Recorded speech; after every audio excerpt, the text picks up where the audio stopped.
نحمده ونصلي على رسوله الكريم اما بعد اعوذ باللہ من الشیطان الرجیم بسم اللہ الرحمن الرحیم. ہم زندگی کی جنگ میں ہارے ضرور ہے، ہم زندگی کی جنگ میں ہارے ضرور ہے، لیکن کسی محاذ سے پسپا نہیں ہوئے.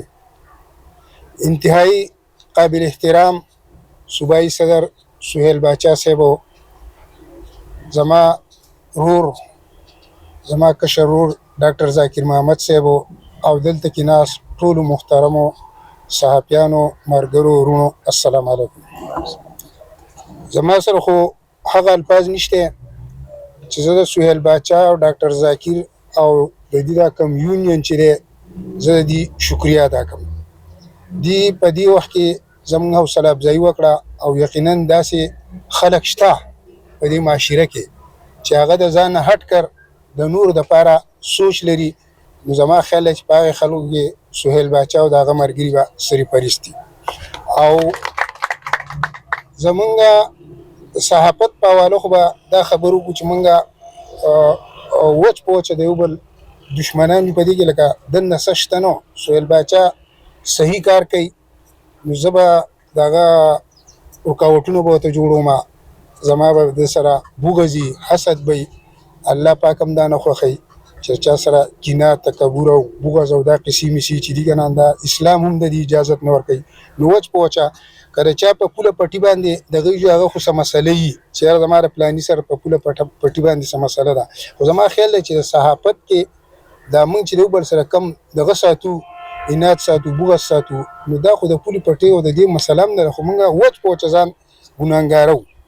که تاسو دغه وګورئ، د ډرورانو یونین وګورئ، د مزدورانو یونین وګورئ، په دې معاشره کې نور داسې تنظیمونه وګورئ، هغه ټول یو موټی وي، ښه فعال وي. واحد زموږ دا شعبه ده ډېر په دغه سره یم چې په دې کې موږ د یو بل هسې یو بل اوبه دي شي او یو بل له هغه حوصله افزایي هم نه ورکوو. دا 1992 کې د همایون صاحب ناست دی، د به یاد شي. زه ګرفتار شوم په 1992 کې او دلته کې زمونږ کم سینیر کم چې زمونږ نه مخکې وو شپږ اته کسان وو. نو څه پکې مړه دي، څه ژوندي دي، الله دې څه مړه دي هغه دې الله وبخښي، او څه ژوندي دي الله دې ورله ډېر عمر ورکړي.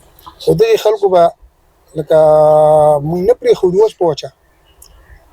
نو زما د ګرفتارۍ په دغه باندې په ټول پاکستان کې جلسې وشوې، جلوسونه وشو، احتجاجونه وشو. دلته کې زموږ کم لږ کسان چې موږ وو نو موږ ځان له پاکستان یونین اف جرنلیست جوړ کړی و په هغه وخت کې. نو په کشمیر کې په یو ګټه باندې چا لیکلي وو چې شرم کرو، حیا کرو، عادل کو رها کرو. د هغې تصویر چې دی نو هغه ډېر زیات په دې اخباراتو دا نور دغه نه ډېر زیات. نو تاسو یقین وکړئ زما دونه غټه حوصله وشوه په لاهور کې یو ځای بل ځای. نو د خبرې مقصد دا چې اوس په دې صوبه کې هم الله پاک سهیل باچا صاحب د هغه ملګري هغه راپاڅول. نو زما دا یقین دی چې دی به بلا امتیاز د دې خپلو ملګرو، چونکې دی کارکون صحافي دی او د ده سره ټول کارکون صحافیان دي، نو دی د کارکون صحافیانو کم مسایل چې کم مشکلات چې د هغې نه په ډېر ښه طریقه باندې دی لکه واقف دی، نو دی به د هغوی دپاره ښه صحیح منډه ترړه وهي. د دې نه مخکې علي شیر باچا ناست دی، زمونږ یو یونین و صوبایي اسوسییشن اف جرنلیست. نو هغه په ټوله صوبه کې لکه د هغې اواز و. زمونږ هغه صدر صاحب دی الله پاک وبخي، میا اکرام الله صاحب، هغه چې بیا وفات شو نو د هغه سره هغه دغه ختم شو.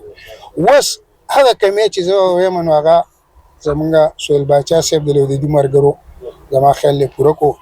او زما سره خو هغه الفاظ نشته چې زه د دې شکریه ادا کړم. ما له ډېر زیات درناوی راکړو. الله پاک دې د دې عزت وکړي او الله پاک دې په دې باندې نور رحم هم وکړي. او زما د طرفه چې څومره کېږي انشاءالله زه به هر وخت تاسو ته حاضر یم.